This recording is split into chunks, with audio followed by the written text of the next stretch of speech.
শনিবার 14 জুন দক্ষিণবঙ্গের কলকাতা সহ হাওড়া ও হুগলি, উত্তর ও দক্ষিণ 24 পরগনা, পূর্ব মেদিনীপুর, ঝাড়গ্রাম, পুরুলিয়া, বাঁকুড়া, পূর্ব বর্ধমান, পশ্চিম বর্ধমান, বীরভূম, মুর্শিদাবাদ এবং নদিয়ায় বজ্রবিদ্যুৎ সহ হালকা বৃষ্টিপাতের সম্ভাবনা রয়েছে।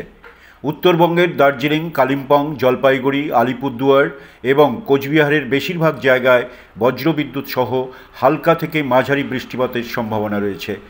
উত্তর দিনাজপুর, দক্ষিণ দিনাজপুর, মালদায় বিক্ষিপ্তভাবে বজ্রবিদ্যুৎ সহ হালকা বৃষ্টির সম্ভাবনা রয়েছে বলে জানিয়েছে আবহাওয়া দপ্তর। শনিবারের আকাশ আংশিক মেঘলা থাকবে। কলকাতা সহ পার্শ্ববর্তী অঞ্চলের দিনের তাপমাত্রা সর্বোচ্চ 34 ডিগ্রি সেলসিয়াস এবং সর্বনিম্ন 28 ডিগ্রি সেলসিয়াসের আশেপাশে থাকবে। বাতাসে আপেক্ষিক আর্দ্রতার পরিমাণ সর্বোচ্চ 90% থাকতে পারে। ফলে আর্দ্রতার কারণে প্যাচপ্যাচে গরমে হাঁসফাঁস করার সম্ভাবনা থাকছেই।